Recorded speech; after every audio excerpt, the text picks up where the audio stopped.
We interrupt regular programming once again to bring you this breaking news on the arrest of a man in connection to two apparently random shootings that could be racially motivated. A press conference about to begin right now talking about the arrest of 23-year-old Kenneth Gleason. This will be a joint effort between BRPD, the East Baton Rouge District Attorney's Office, the East Baton Rouge Sheriff's Office, and State Police.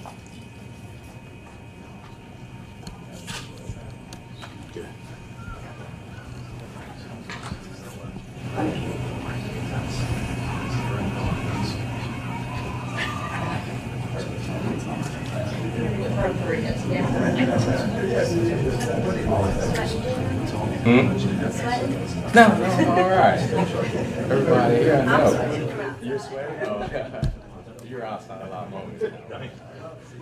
As we wait for the media to get settled there and for everybody to get their ducks in a row, we want to recap what has happened.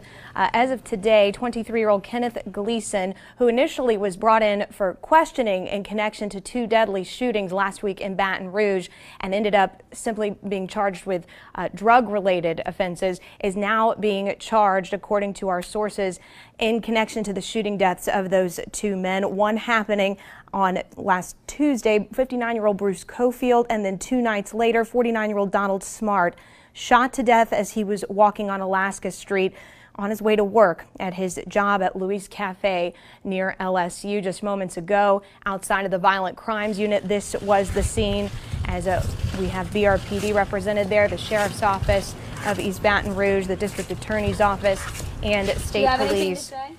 He was questioned for a number of hours following those two shootings, but then was released on Sunday. And he had that drug charge. We're also being told that he could be facing a charge in connection to another attack of a family's home, a shooting at a black family's home near his parents' house. 23-year-old Kenneth Gleason now going to be facing the law here in what police believe could have been racially motivated attacks on two black men in Baton Rouge and a black family.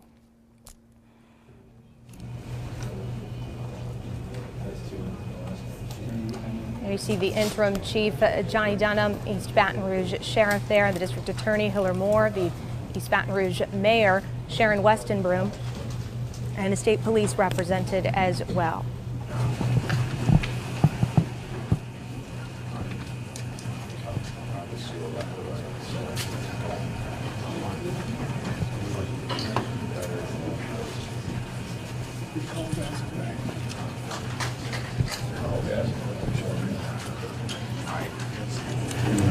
I want to thank everybody for being here. I got some good news. Early this morning, detectives with BRPD were able to arrest Kenneth James Gleason, 23-year-old white male, for the brutal murders of Bruce Cofield and Donald Smart last week.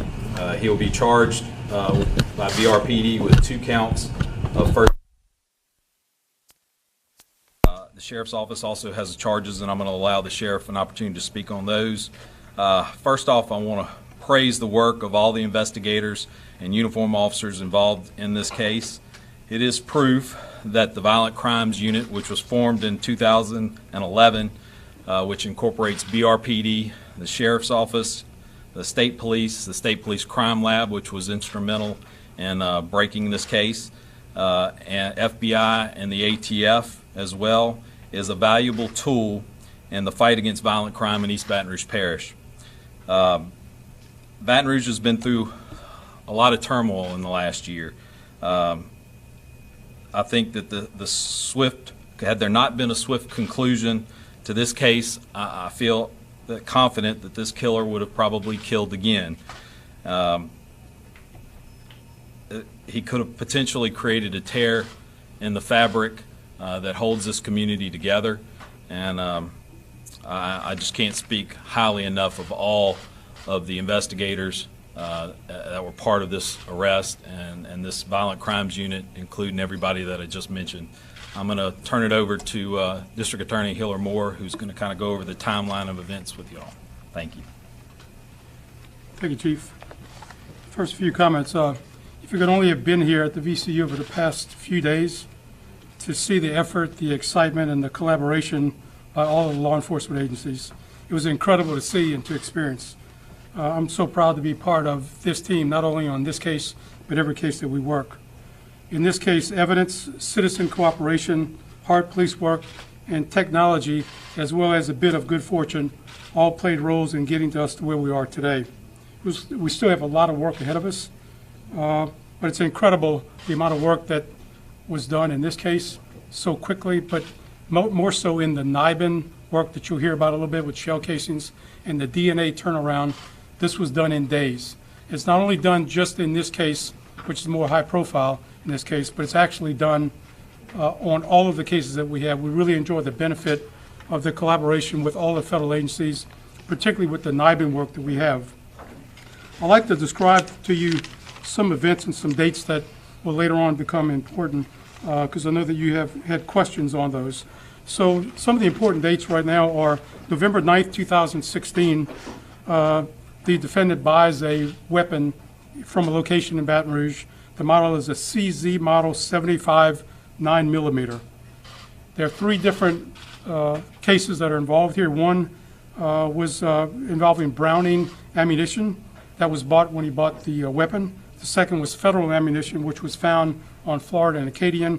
And the third was MagTech plus P, found in Alaska. Obviously, three different types of shell cases and found in three different scenes. July 2017, he purchases a silencer from another location in Baton Rouge. That silencer had not yet been received. It was on order. It takes several months for that to come in. It did not come in, thankfully. August 5th of this year, he completed a concealed carry permit class. However, had not yet received his concealed carry permit. Particularly with regard to the facts that led eventually to his arrest, we start on Monday, September 11th at about 00:38 hours with the shooting where nobody was injured at Sandy Ridge Drive, which is the same street as his home, not far from his home, where that home was shot 3 times with a 9mm, where 3 shell casings were found, as well as 1 projectile.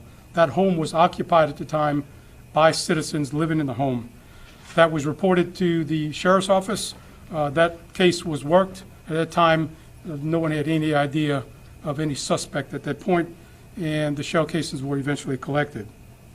On that same day, the sheriff's office received a call from an employee at Jiffy Lube, and that Jiffy Lube reported that they saw someone putting a gun in bushes. And that was followed up by the uniformed patrol officers of the sheriff's office. They made a report. No gun was recovered. There was no video that was recovered. However, a description at that time was given as a white male in a red car. Again, nothing to be connected at that point. Later, on Tuesday, September 12th, the following day, Customs Security calls either a station in Baton Rouge, one of the police stations, or calls police headquarters, and indicates that when they were looking at their own security through their own cameras in their parking lot, they saw a white male standing behind a red car, and it appeared as if he took the license plate off of his car, and it appeared as if he put a gun inside of the trunk of his vehicle. The BRPD did not initially respond.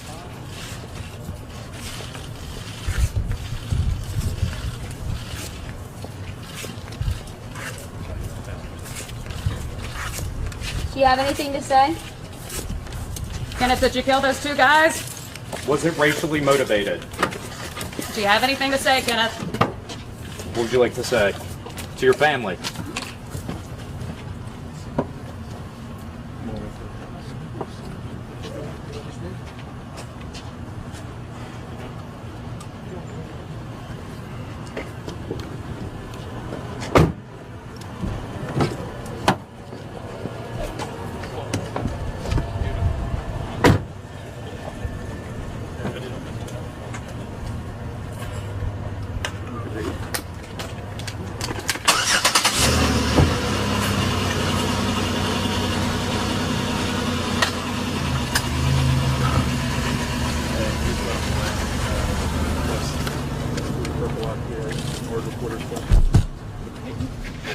I'll get you for this, you black rat. If they hang me, I'll get you for it. To the Jackson Police Department, When you catch whoever killed the nigger, you be sure to pin a medal on him, because he just did the state of Mississippi one hell of a favor.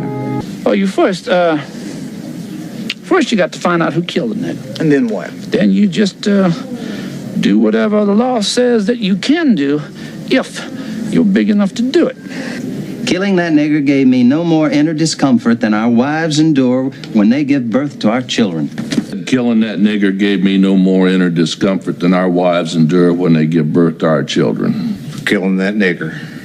You ain't never, ever gonna get 12 people to convict me of killing a nigger in the state of Mississippi. No, sir. Hell, son, I don't even have to take the stand. A couple more days, I'll be heading back to my home in Signal Mountain, Tennessee, where I will sit on my porch and live out my days in peace and prosperity. What are you gonna do, Mr. Delauto? What are you gonna do? Free at last, free at last. Great God Almighty, I'm free at last.